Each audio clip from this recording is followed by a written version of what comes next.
বন্ধুরা দেখুন, জুলাই মাসে আমার ড্রাগন গাছের পরিস্থিতি। এর আগে এই গাছের উপর বেশ কয়েকটি ভিডিও আমি আমার চ্যানেলে আপলোড করেছি। সেখানে আমি আপনাদের দেখিয়েছিলাম কি পরিমাণ ফ্রুট সেট হয়েছিল। গতকালে এই গাছ থেকে আমি মোটামুটি 50টার মতো পাকা ড্রাগন ফল হারভেস্ট করেছি। আর দেখুন, নতুন করে আবার প্রচুর কুড়ি এসেছে। কিছু কিছু ফুল আকারে বড় হয়েছে, আর কিছু কিছু কুড়ি একেবারেই এই সবেমাত্র বেরিয়ে এসছে।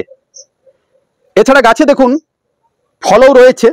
বন্ধুরা, আজকের এই গুরুত্বপূর্ণ প্রতিবেদনে আমি আপনাদের সঙ্গে আলোচনা করব এই সময় ড্রাগন গাছ থেকে অধিক পরিমাণে ফুল পেতে আপনারা কি কি কাজ করবেন। এছাড়া আরেকটি গুরুত্বপূর্ণ বিষয়, সেটি হলো ফলের আকার আপনারা এই সময় কিভাবে বাড়াবেন। তাই আজকের এই প্রতিবেদনটি অত্যন্ত গুরুত্বপূর্ণ হতে যাচ্ছে।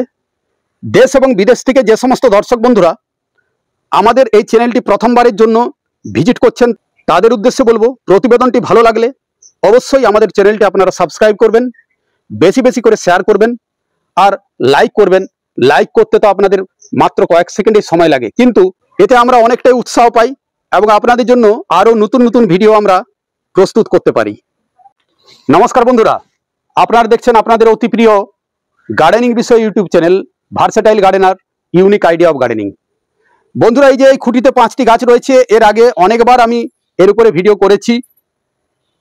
এগুলো মূলত আমাদের লোকাল ভ্যারাইটি। আজ থেকে প্রায় 3.5 বছর আগে আমি এখানে 5টি গাছ প্রতিস্থাপন করেছিলাম একটি খুঁটিতে। এই যে ফলগুলো হয়, ফলগুলোর আকার মোটামুটি 200 থেকে 250 গ্রাম, কোনো কোনো সময় 300-350 গ্রামের ফল হয়, কিন্তু অ্যাভারেজ সাইজ যদি আমরা বলি 200 গ্রাম। এখন এই যে ভ্যারাইটিগুলো রয়েছে, এই ভ্যারাইটিগুলো লোকাল ভ্যারাইটি। আর সেই সময় আমার অতটা জানা ছিল না। এই ভ্যারাইটির ড্রাগন চারাগুলোই তখন আমাদের এখানের কাছাকাছি নার্সারিতে অ্যাভেলেবেল ছিল, আর সেগুলো নিয়ে এসে আমি মাটিতে প্রতিস্থাপন করেছিলাম। তারপর আমি জেনে আরও বেশ কিছু নতুন ভ্যারাইটি নিয়ে এসেছি। এছাড়া আমাদের যে কমার্শিয়াল ড্রাগনের বাগান রয়েছে, সেখানে আমরা কয়েকটা ভ্যারাইটি, যেমন জাম্বু রেড, সিয়াম রেড, এছাড়া হলুদের ভ্যারাইটি, সাদার একটা ভ্যারাইটি, এছাড়া মরক্কান রেড, এগুলো কিছু সংগ্রহ করে সেখানে লাগিয়েছি কমার্শিয়ালি। তো ওই ফলগুলোর আকার বড় হচ্ছে, মোটামুটি 300 গ্রাম, 350 গ্রাম, বা কোনো কোনো সময় 400, 450 বা তারও বেশি ওজনের ফল আমরা পাচ্ছি। তো বন্ধুরা, আজকের ভিডিওয়ে আমি আপনাদের সঙ্গে আলোচনা করব ড্রাগন ফলের আকার আপনারা কিভাবে বাড়াবেন।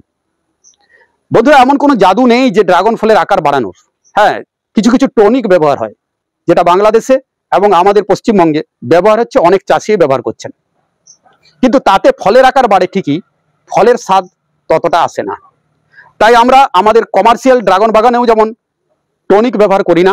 ড্রাগন ফলের স্বাদ যদি খারাপ হয়, সেক্ষেত্রে ড্রাগন ফলের মার্কেট আস্তে আস্তে খারাপ হয়ে যাবে, যেটা অনেক চাষি করছেন, কিন্তু এতে ড্রাগনের ভবিষ্যৎ অনেকটাই খারাপ হয়ে যাচ্ছে। তাই আপনারা প্রাকৃতিকভাবে বা আরও যে সমস্ত পদ্ধতি আছে সেগুলো অবলম্বন করে ড্রাগন ফলের যদি আকার বাড়ান, সেটা ভালো হবে এবং তাতে ফলের মিষ্টতাও ঠিক থাকবে, ফলের আকারও বাড়বে, সঙ্গে সঙ্গে গাছ থেকে আপনারা বেশি পরিমাণে ফুল এবং ফল পাবেন। দীর্ঘদিন ধরে গাছ থেকে আপনারা ফলন পেয়ে যাবেন। তো বন্ধুরা, ড্রাগন ফলের আকার ছোট হওয়ার যেটা মেন কারণ, সেটা হলো ড্রাগন ফলের ভ্যারাইটি। অনেক ভ্যারাইটি রয়েছে, 153টার মতো ভ্যারাইটি রয়েছে ড্রাগনের।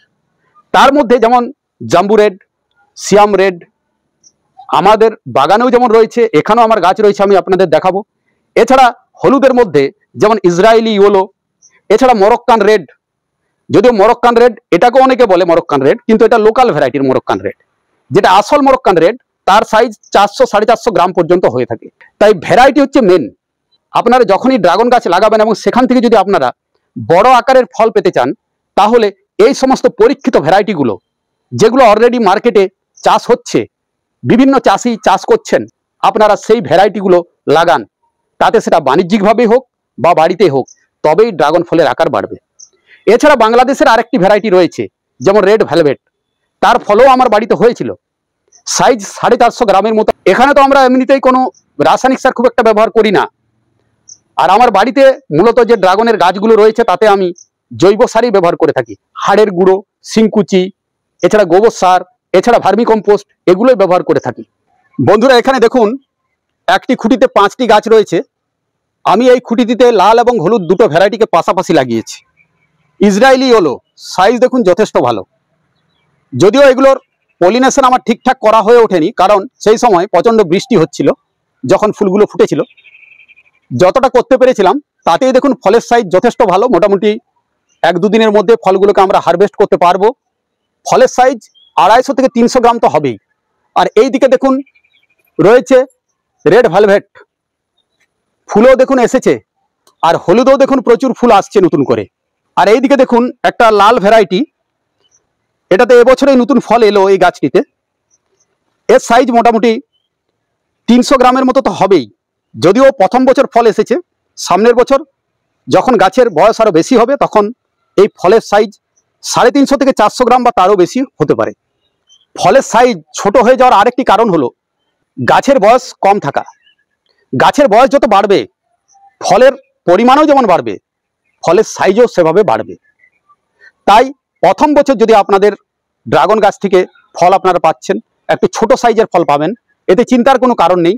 সামনের বছর দেখবেন ফলের সাইজ বাড়বে। এছাড়া ফলের সাইজ ছোট হয়ে যাওয়ার পিছনে আরেকটি কারণ, এখন প্রচুর বৃষ্টি হচ্ছে। বৃষ্টি হওয়ার ফলে মাটিতে বা টবে যেখানেই থাক না কেন গাছ, বৃষ্টির জলের ফলে পুষ্টিমৌল অনেকটাই ধুয়ে নেমে যাচ্ছে, যার ফলে গাছ সঠিক পরিমাণে পুষ্টি পাচ্ছে না। তাই এই সময় যখনই ড্রাগন গাছে ফুল আসবে, আপনারা সাথে সাথে একটা ভালো মাইক্রোনিউট্রিয়েন্ট স্প্রে করুন। এতে ফুলগুলো যেমন টিকে যাবে, তার সঙ্গে সঙ্গে গাছে যে ফলগুলো আছে ফলের সাইজও বাড়বে। আর যখনই মাইক্রোনিউট্রিয়েন্ট আপনারা প্রয়োগ করবেন, তখন প্রতি লিটার জলে সাথে 1/2 গ্রাম বোরন এবং 1/2 গ্রাম চিলেটেড জিঙ্ক ওই মাইক্রোনিউট্রিয়েন্টের সঙ্গে মিশিয়ে আপনারা স্প্রে করুন। কারণ ফলের আকার বাড়ানোর ক্ষেত্রে বোরনেরও একটা ভূমিকা রয়েছে। এছাড়া হ্যান্ড পলিনেশন বা হাত পরাগায়নের কাজ ড্রাগন ফুলে আমাদের করতেই হবে, তাতে সেটা সেলফ পলিনেটেড ভ্যারাইটি হোক বা ক্রস পলিনেটেড ভ্যারাইটি হোক। যেমন হলুদের ক্ষেত্রে আমি লক্ষ্য করেছি, যদি সময় মতো আমরা হাত পরাগায়ন না করতে পারি ইসরায়েলি ইয়েলো ভ্যারাইটিতে, তাহলে ফল সেট যেমন হয় না, ফল সেট হওয়ার পরেও ফলগুলো হলুদ হয়ে পড়ে যায়। আর হ্যান্ড পলিনেশন করলে যেমন ফলের স্বাদ বাড়ে, ফলের সাইজ বাড়ে। তাই যদি আপনাদের ছাদ বাগানে বা আপনাদের আঙিনাতে এই হলুদ ভ্যারাইটির ড্রাগন ফলের গাছ রয়েছে এবং সেখানে ফুল আসছে, অবশ্যই আপনারা এই ইসরায়েলি ইয়েলোর ক্ষেত্রে বিশেষ করে হ্যান্ড পলিনেশনের কাজ করবেন, তবেই এখানে ফলের সাইজ বাড়বে এবং প্রতিটি ফুল থেকে আপনারা নিশ্চিত ফল পাবেন। এছাড়া এই সময় ড্রাগন গাছে আমাদের পর্যাপ্ত পরিমাণে গোবর সার কিংবা ভার্মি কম্পোস্ট, সঙ্গে হাড়ের গুঁড়ো, শিংকুচি, যেগুলো জৈব সার, সেগুলো প্রয়োগ করতে হবে।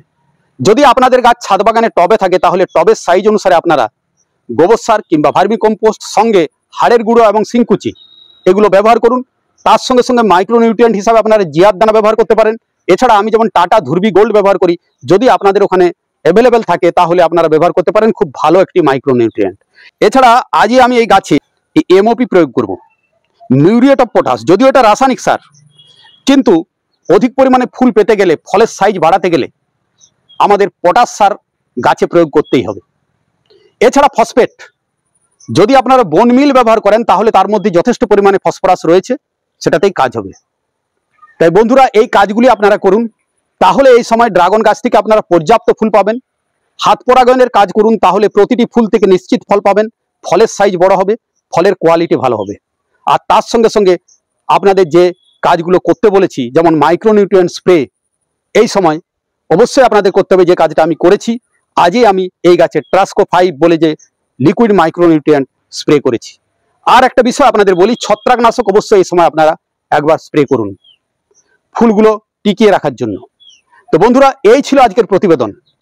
প্রতিবেদনটি যদি ভালো লাগে অবশ্যই চ্যানেলটি সাবস্ক্রাইব করবেন। তার সঙ্গে সঙ্গে আপনাদের যে সমস্ত বন্ধু বান্ধব আছেন, বিশেষ করে যে সমস্ত ছাদবাগানি বন্ধু আছেন, তাদের মধ্যে ভিডিওটি শেয়ার করবেন, বেশি বেশি করে লাইক করবেন। এই অনুরোধ রেখে আপনাদের সকলের সুস্থতা ও মঙ্গল কামনা করে আজকের মতো বিদায় নেব। দেখা হবে আগামী এক গুরুত্বপূর্ণ প্রতিবেদনে। নমস্কার।